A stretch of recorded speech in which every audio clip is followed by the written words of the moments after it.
Why do some foods cause immune reactions and intolerances? The LRA by ELISA Act was developed in 1983. We have done over 100,000 cases and 30 million cell cultures very accurately, reproducibly. And it turns out people are individual.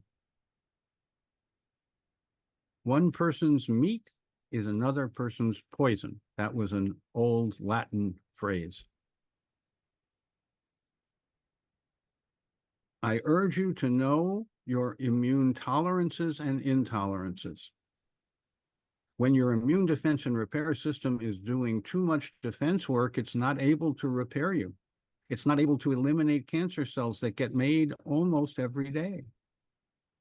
It's very important to have a tolerant immune defense and repair system and to be guided with the foods and chemicals that you might get exposed to, which we explain in our report, and our recommendation is a 6-month restorative, rehabilitative, renewing plan.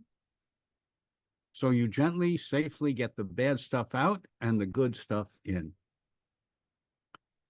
So different people are different. That's why we need LRA by ELISA Act to be accurate, personal, and predictive. Put us to the test.